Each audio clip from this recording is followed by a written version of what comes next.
Hello, my dear, and welcome to our 5 Minutes with Ekaterina war vlog from Dnipro, central Ukraine. And today I want to talk a little bit about the situation in the energy system with the electricity. You can see that my room is quite bright right now, which means that we don't have the electricity blackout. But before that, maybe for a month or so, we had scheduled blackouts when we had the electricity for 4 hours and then didn't have it for 3 hours. And it means that approximately the half of the day we didn't have any electricity. And it is winter, and if we talk about my place, it is totally heat by the electricity. It depends on the electricity completely. I have the electric stove, electric water heater, electric kettle, electric battery, like to heat this place, to warm up this place. So everything here is electric, and I had big problems back then. Also, when you don't have the electricity, you also usually don't have mobile connection because the closest mobile tower is usually doesn't have the electricity either, and you don't have the internet. So people are trying to solve all these problems, and there are a lot of questions about what do I do during the blackout. First of all, I need to say that now blackouts are less frequent, but they still happen, especially during and after the bombings. And in order to understand these blackouts, we need to know that the electricity system is a single system, one system, and it is spread uh, within the country, and it is distributed among different consumers. And the energy office says how much of the electricity will be distributed in particular region within particular time. And if you overuse it, they just turn it off. And the Dnipro region is one of the regions with the most developed industries. Some of it is still working, and it means that we consume traditionally more electricity than everybody else. That's why this month they extended, they made a bigger limit for our region, and also they say that they don't want to put as much stress to the population of the region because we are bordering the war zone. That's good news for me. That's not good news that we are bordering war zones still, but it's good news because the electricity blackouts are really less frequent.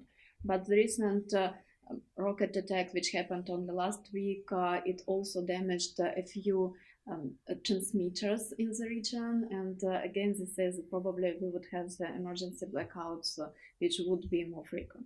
So what to do? What do we usually do when we have no electricity, and how we deal with this problem? The most questions I had, they were saying, do you use candles? Okay, I do have candles. This is what I have, this one and this one.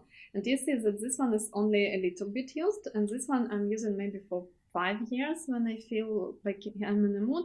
But as for myself, and as for our family, we used candles only once within all this war escalation period during the New Year. On the New Year Eve, we also didn't have the electricity for the whole day, and we used candles because usually we lit candles during the New Year, and that's it.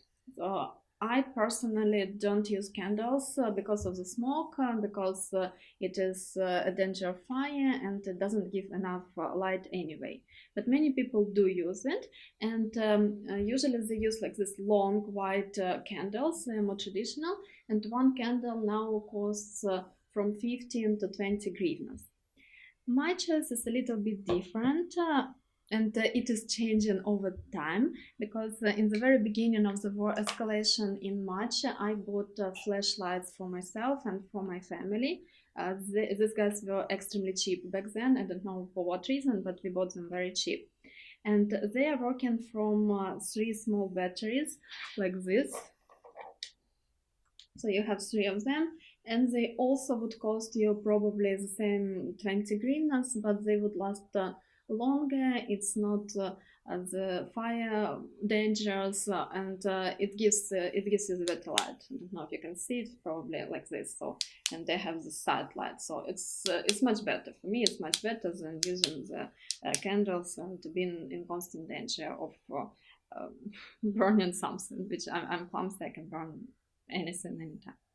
And with the time period like advancing, you start to think what to do. And obviously you can use the flashlight on your phone as well, but it's uncharges fast, so it's very useful to have the power bank.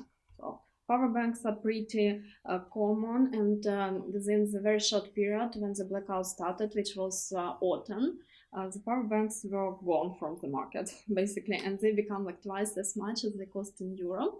I bought this one from Europe, and it also has a flashlight. So this power bank is quite good because because of the flashlight, because it has the solar panel, and it has the charger. Of course, you can charge your phone using it. So here we are. And this power bank, if you already have a power bank, you have more space and more freedom. And the most people, it was the biggest blackouts were closer to the New Year period in November, when they sold the fairy lights. And many people choose fairy lights as their main source of light within their homes. They are very cheap. There are some of them that are also powered by the normal usual batteries, and you can put it around the place. I personally also use the fairy light, but a different one. This one, it doesn't have the USB. But for this fairy light, you either need to use the battery, or you need to have the USB when you can connect it to your power bank. Just do it. And with the situation progressing and everything is advancing, I bought for myself, I ordered it from China. I bought such a light, also with the USB. Basically anything that has USB, it can work, and I'm just connecting it to my power bank like this, and it has light, so it likes like this. It gives a lot of light. And this is like a normal light stand, and you're connecting it, you're putting it and like a normal lamp. That helps you at home. So either most people are using either the fairy lights or such things in USB, or flashlights. Old people do use candles. I know many people who said that they do use candles, but it's not very practical, and it doesn't make sense, because the flashlight and the candle, they would be the same price probably, except you do need to buy the flashlight on the very beginning, on the very first place.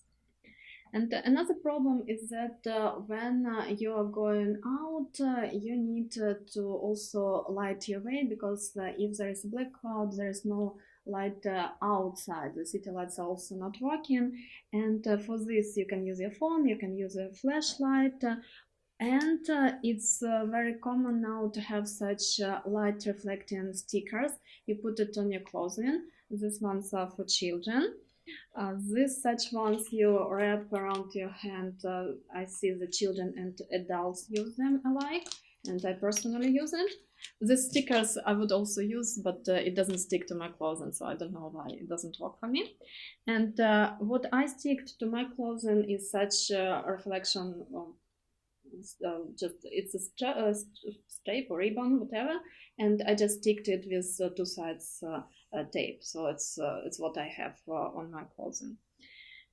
Also, there are many other more expensive options to light the house and even to boil water. For example, the power stations. They're called power stations, but basically they're just big power banks. And many people use the cheaper options of them, which are car accumulators with inverters. This option is not very safe, so I didn't use it. I decided that I'm not going to use this car power accumulator, car battery, but many people do it, and it is also what in my home, in this house, our neighbors installed in the basement. Okay, I participated. We all installed in the basement in order to have the source of energy for our internet routers. So our internet is working during the blackout. So some households solving these problems this way. And in different parts of this internet line, they have either batteries or generators as well. And this battery can last about 10 hours of this power that we needed to last for.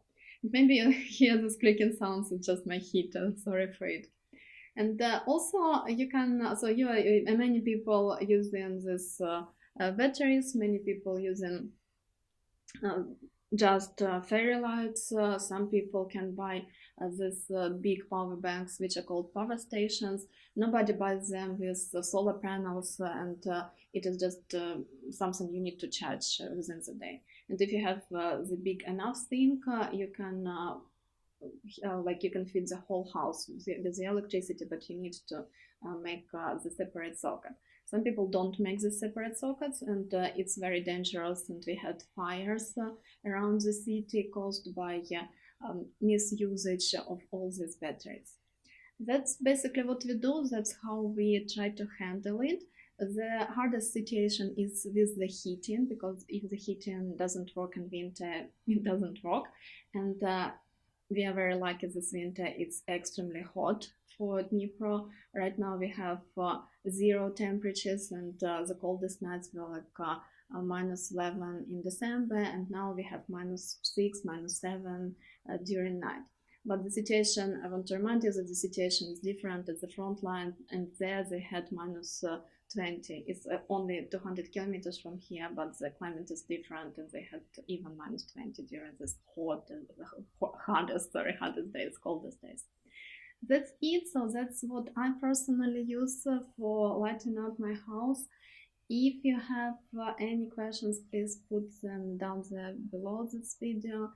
And thank you very much. Thank you very much for watching. Thank you for all your support, for your warmth, for all good wishes. Have a good time, and I hope to see you very soon under much better circumstances. Goodbye for now.